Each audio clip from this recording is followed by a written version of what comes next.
The simple tester, Mark Stevens, worked at the Galaxy Research Station, a small human outpost on planet Delta 7. The station studied alien biology and technology. Mark was a xenobiologist who loved his work with strange alien life forms. One day, the research team found a crashed alien ship in the nearby canyon. The ship was old and broken, but inside they discovered a small device that looked like a medical scanner. The alien writing on it was unclear, but their computer translator suggested it was some kind of enhancement tool, Mark's team included. 3 other humans, Dr. Lisa Park, the team leader, Tom Riley, the engineer, and Amy Chen, the data analyst. They were all excited about the discovery. Lisa wanted to study the device carefully, but Mark was curious about what it actually did. The device was smooth and silver, about the size of a tablet. When they powered it up, it created a soft blue light and made a gentle humming sound. The scanner showed it was safe. No radiation, no dangerous chemicals, nothing harmful. Mark convinced the team to let him test it on a small sample of his own blood first. He pricked his finger and put a drop of blood on the device. The blood disappeared into the machine and the blue light got brighter. Strange symbols appeared on the device's screen. "It's scanning the DNA," Amy said, looking at her computer. "It's learning about human biology." The device made a soft beeping sound and projected a hologram of Mark's body. The hologram showed his organs, bones, and blood vessels in perfect detail. It was amazing technology, far beyond anything humans had created. Tom was worried. "Maybe we should report this to Earth Command first," he said, but Mark shook his head. He wanted to understand what the device could do. The next day, Mark returned to the lab alone. He had been thinking about the device all night. The hologram had shown some problems with his body, old injuries, weak spots in his bones, areas where his organs weren't working perfectly. The device seemed to understand these problems. Mark pressed some buttons on the device, following the patterns he had seen the day before. The device activated and scanned his whole body with the blue light. It felt warm and tingly, but not painful. "Enhancement protocol activated," the device said in broken English. Mark realized it had been learning their language from the computer systems. Suddenly, Mark felt different. His back pain from years of lab work disappeared. His vision became clearer. He felt stronger and more alert than he had in years. The device had fixed the problems it had found in his body. Mark looked at himself in the mirror. He looked the same, but he felt incredible. His mind was working faster, his reflexes were quicker, and his body felt young again. He decided not to tell the others yet. He wanted to understand what was happening to him first. Over the next few days, Mark felt better and better. He could work longer hours without getting tired. He could lift heavy equipment that used to require 2 people. His memory was perfect. He could remember every detail of every experiment. Lisa noticed the changes. "Mark, you seem different," she said. "Are you feeling okay?" "I feel great," Mark replied, and it was true. He had never felt better in his life. But late at night, when Mark was alone in his quarters, he noticed other changes. His skin was slightly tougher than before, his nails were growing faster and seemed harder. When he cut himself by accident, the wound healed in minutes instead of days. Mark started to worrying. What exactly had the alien device done to him? He went back to study the device more carefully. The alien writing was becoming easier for him to understand, which was strange because he had never learned this language. The device's memory banks contain information about its creators, a race called the Builders. They had used this technology to improve themselves over thousands of years. But something had gone wrong. The records showed that the Builders had eventually changed so much that they were no longer the same species. Mark realized he might be in serious trouble. The device hadn't just healed him, it had started changing him into something else. But the changes felt so good, and he was becoming so much better than he had ever been. The question was, should he tell his team what was happening, or should he let the transformation continue? And more importantly, could he stop it even if he wanted to? As Mark looked at his reflection, he noticed his eyes were starting to change color. The transformation was accelerating, and there might be no going back. The changes begin 3 weeks had passed since Mark first used the alien device. The changes in his body were becoming impossible to hide. His eyes had turned from brown to a bright golden color.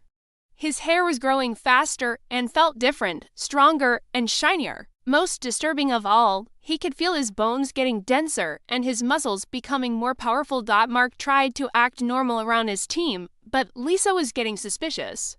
She watched him carefully during their daily meetings. Tom noticed that Mark could now lift heavy equipment by himself that used to require help from two people. Amy saw that Mark was working 18-hour days without showing any signs of tiredness. "Mark, we need to talk," Lisa said one morning. She cornered him in the lab after Tom and Amy had left. "Something is wrong with you. Your eyes are a different color, you're acting strange, and you're stronger than any human should be." Mark tried to deny it, but Lisa was too smart. She had been studying alien biology for 15 years and knew when something wasn't normal. "Did you do something with that device?" she asked directly. Mark couldn't lie anymore. He told Lisa everything, how he had used the device on himself, how good the changes felt, and how he was becoming something more than human. Lisa was horrified. "Mark, you could be dying," she said. "We don't know what that thing is doing to your body.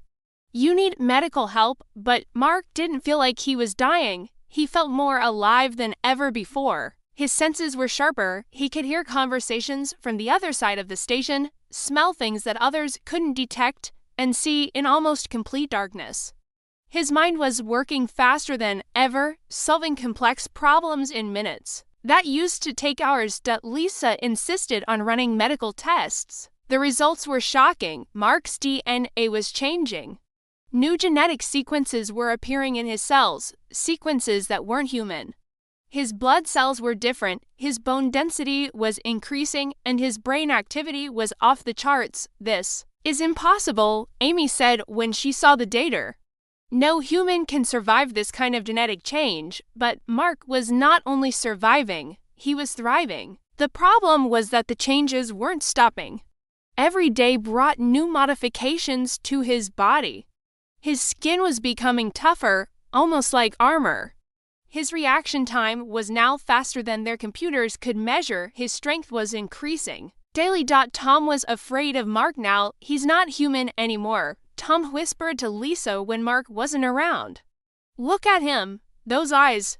That strength. What if he becomes dangerous?"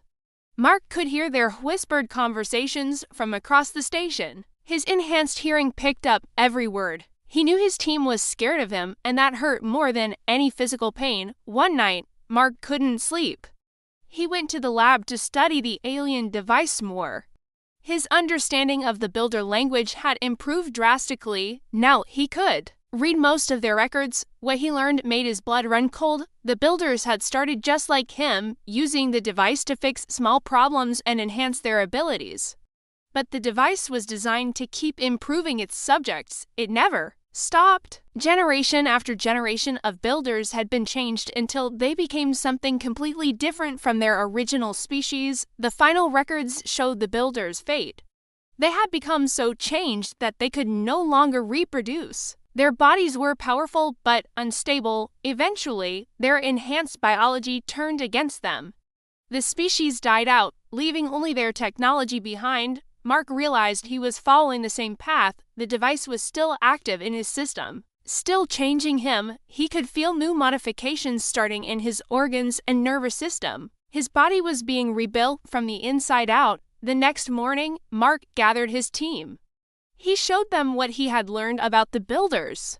Lisa was crying by the time he finished explaining. "We have to get you to Earth," she said. "The medical facilities there might be able to help you." But Mark shook his head. "It's too late for that. The changes are accelerating. I can feel them happening every hour now." His reflection in the lab mirror showed someone who barely looked human anymore. His golden eyes were brighter, his skin had a metallic sheen, and his body was larger and more muscular than any human could naturally be.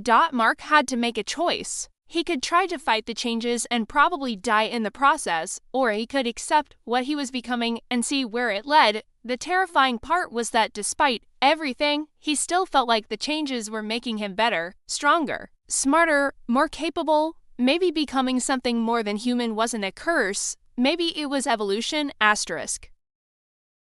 The point of no return 2 months after the first test, Mark was no longer recognizable as human. His skin had turned a metallic silver-gray color and felt like flexible armor.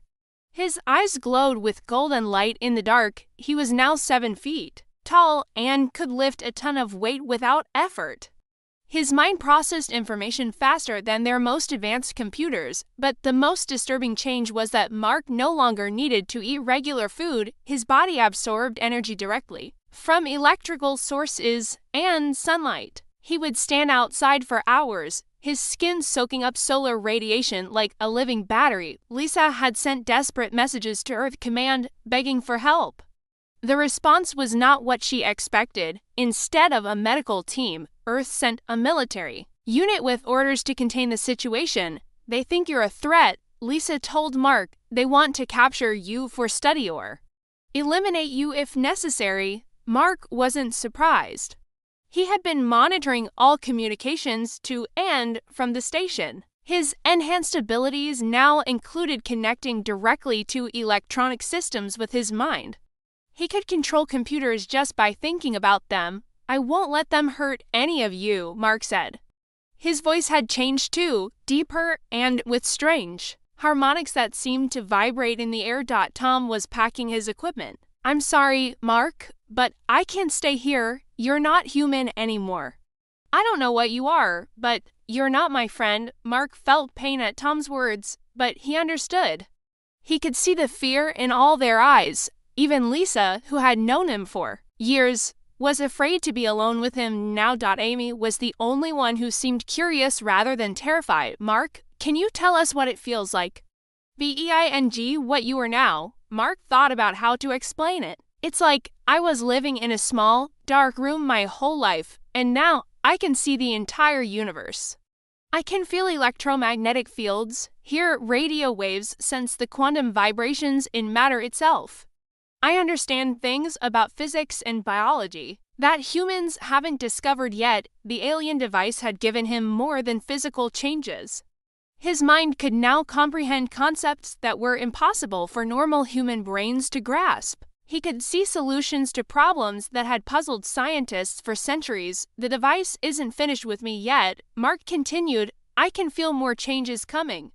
My body is rebuilding itself at the cellular level. Soon I won't need oxygen to breathe. I'll be able to survive in space without protection. 3 days later, the military ship arrived. Colonel Roberts led a team of 20 soldiers armed with experimental weapons designed to handle alien threats. They expected to find a dangerous monster. Instead, they found Mark waiting for them outside the research station, completely calm. Colonel Roberts, Mark said before the officer could speak, I've been monitoring your communications. I know why you're here. The colonel raised his weapon, but Mark moved faster than human eyes could follow. In seconds, he had disarmed all 20 soldiers. Without hurting anyone, their weapons were now scattered across the rocky ground. I'm not your enemy, Mark said, but I'm not human anymore either. The question is, what do we do about it? Colonel Roberts was a tough military man, but he had never seen anything like Mark. What are you?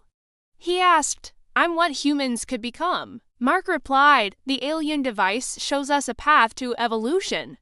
But it's a dangerous path. The species that built this technology went extinct because they couldn't control the changes. Mark explained everything he had learned about the builders, how they had enhanced themselves beyond recognition, how they had lost their ability to reproduce, and how their enhanced biology had eventually destroyed them. But I think I've figured out something they missed. Mark said, the device isn't just changing me randomly, it's responding to my thoughts and needs. If I can control my transformation consciously, I might be able to avoid their fate. Lisa stepped forward. Mark, even if you can control it, you're still alone. You're the only one of your kind. What kind of life is that? Mark had been thinking about that problem for weeks. That's why I need your help. Not to change me back, that's impossible now. But to help me understand what I'm becoming, and maybe ... to help others make the same choice safely. Colonel Roberts shook his head. Earth Command will never allow that. You're too dangerous. Mark smiled, and his golden eyes flashed. Colonel, I can hear every satellite transmission, access every computer network, and move faster than your best aircraft. If I wanted to be dangerous, you couldn't stop me. But I don't want to be humanity's enemy. I want to be humanity's next step. The real question was, would humanity accept what he had become, or would they try to destroy him out of fear? The test of loyalty. Colonel Roberts reported back to Earth Command, but Mark intercepted every message. The military wanted to classify him as a hostile alien entity and eliminate him. Scientists on Earth were divided. Some wanted to study him, others wanted to destroy the alien device before it could change anyone else. While the debates raged on Earth, a real crisis emerged on Delta 7. Long-range sensors detected a massive alien fleet approaching the system, ships that belonged to a hostile species called the Devourers. These aliens consumed entire planets, stripping them of all life and resources. The human research station had no defenses against such a threat. The military ship that brought Colonel Roberts was designed for ground operations, not space combat. Earth was too far away to send help in time. We have 6 hours before they arrive, Amy announced, her voice shaking as she read the sensor data. 37 ships, each one the size of a city. Colonel Roberts contacted Earth Command for orders. But everyone knew the truth. The humans on Delta 7 were going to die, and there was nothing anyone could do about it. Everyone except Mark. I can stop them, Mark said quietly. Lisa stared at him. Mark, you're powerful, but you're still just one person. How can you fight an entire fleet? Mark had been thinking about this moment for weeks. His transformation was accelerating again, responding to the approaching danger. He could feel new abilities emerging, the power to survive in space, to generate energy fields, to process information at impossible speeds. The device didn't just change my body, Mark explained. It changed how I think, how I process reality. I can see weaknesses in their ships that your computers can't detect. I can move through space without life support. And I can interface directly with their technology. Colonel Roberts was skeptical. Even if you could somehow damage their ships, they'd just shoot you down. Mark smiled. Colonel, I've been studying your weapons specifications. Your most powerful missiles travel at 3,000 meters per second. I can now move at 30,000 meters per second. Their targeting systems aren't designed to track something like me. The Devour fleet entered the system ahead of schedule. Their ships were massive, dark vessels that looked like they were grown rather than built. They immediately began scanning the planet for resources and life forms. Mark stood outside the research station, looking up at the sky. His enhanced vision could see the alien fleet even though they were still millions of kilometers away. The transformation device was pushing his evolution to new levels in response to the threat. I'm going up there, Mark announced. Mark, no. Lisa pleaded. Even if you survive, what if you can't come back? What if the changes make you forget who you are? Mark looked at his former colleague. Lisa had been his friend for years, but now she seemed so small and fragile. He could hear her heartbeat, smell her fear, sense the electromagnetic patterns of her thoughts. The gap between them was growing wider every moment. I won't forget, Mark promised. But I might not be the same person when I return. Mark launched himself into space using pure willpower and energy manipulation. His body had become something beyond biology, a fusion of organic tissue and exotic matter that could exist in any environment. The journey to the alien fleet took him 20 minutes. As he approached their lead ship, Mark's mind expanded too. Process the massive amount of data flowing between their vessels. The Devourers were indeed scanning the planet, preparing to strip it completely clean, but Mark could see something the aliens couldn't. Their technology was based on biological, neural networks, living computers that controlled their ships. And living systems could be infected, reprogrammed, controlled. Mark phased through the hull of the lead ship, his transformed body passing through solid matter like it was water.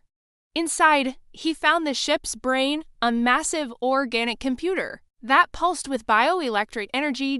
Mark placed his hand on the neural interface and connected his consciousness directly to the alien network. For a moment, he experienced what it was like to be a devourer, to feel the hunger for consuming worlds, to think in terms of biological superiority and endless expansion. But Mark was still human at his core.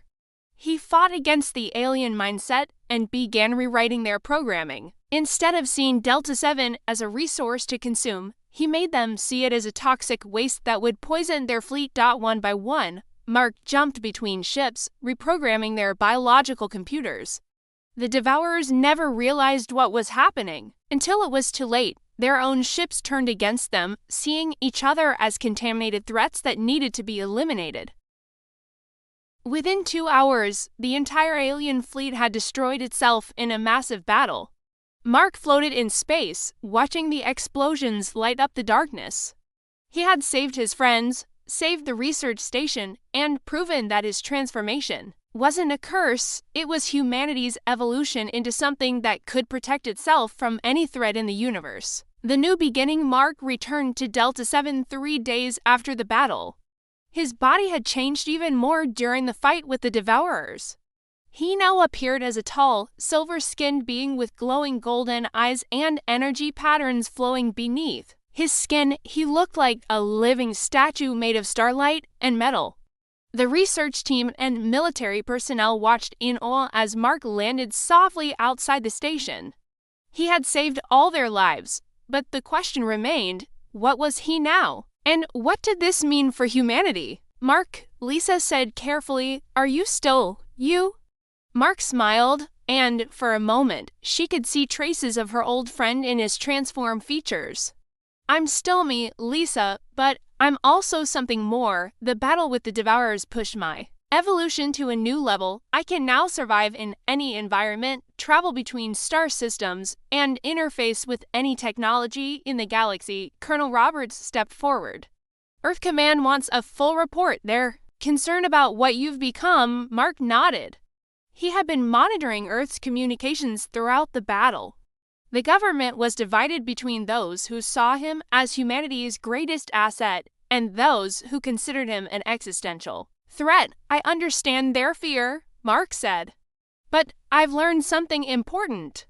The transformation device isn't just changing me randomly. It's responding to threats and challenges. When humanity needed protection from the Devourers, I evolved the abilities to fight them. The device creates what is needed." Amy pulled up her data analysis. "Mark, we've been studying the energy readings from your transformation. The device is still active in your system, but it's stabilizing. The changes are slowing down." This was the crucial revelation. Mark's transformation wasn't endless like the Builders. His human consciousness was guiding the process, keeping it focused on practical needs rather than pure enhancement. The Builders failed because they lost control, Mark explained. They let the device change them without purpose or direction. But humans are different. We adapt, we learn, we find ways to use any tool for our benefit. Over the following weeks, Mark worked with the research team to understand the alien technology completely. His enhanced intelligence allowed him to decode the device's programming and create safety protocols. He could now control exactly how the transformation process worked. "I can make the device safe for others," Mark announced during a video conference. "With Earth Command, the key is maintaining human consciousness throughout the process. The device needs to enhance us, not replace us." The response from Earth was mixed. Some leaders wanted to ban the technology completely. Others saw the potential for creating a new generation of enhanced humans who could explore the galaxy and protect humanity from alien threats. Mark made the decision for them. "I'm not asking for permission," he said. "I'm offering a choice. Any human who wants to undergo the transformation can do so safely. Those who prefer to remain unchanged are free to do that too." Lisa was the first to volunteer. "If you can make it safe, I want to help you explore the galaxy. Think of what we could discover together." Tom, who had been afraid of Mark for months, surprised everyone by also volunteering. I've been thinking about what you said. Maybe this is evolution. Maybe this is how humanity survives in a dangerous universe. Even Amy decided to undergo the transformation. Someone needs to document this process scientifically, she said with a grin. One by one, the research team chose to join Mark in his new form of existence. The transformation process was much gentler than what Mark had experienced, guided by his knowledge and the safety protocols he had developed. Within a year, there were 50 enhanced humans living on Delta 7. They formed the first colony of what they called New Humanity, beings who retained their human hearts and minds but possessed the abilities to thrive anywhere in the galaxy. Mark stood on a hill overlooking the growing settlement, watching his transformed friends work together to build something unprecedented. They were no longer limited by the weaknesses of human biology, but they hadn't lost their humanity either. It started as a simple test, Mark said to himself, remembering that first day when he had put his blood on the alien device. Now we're becoming something the universe has never seen before. The enhanced humans began exploring nearby star systems, making contact with peaceful alien species, and defending human colonies from hostile forces. They became humanity's ambassadors, protectors, and pioneers. Mark's simple curiosity about an alien device had given humanity its greatest gift, the ability to evolve beyond their limitations while keeping their essential nature intact. The galaxy was vast and dangerous, but now humanity had the tools to not just survive, but to thrive among the stars. And it all began with one man who was brave enough to ask, "What if we could be more than human?" The transformation was complete, but the real adventure was just beginning. Asterisk.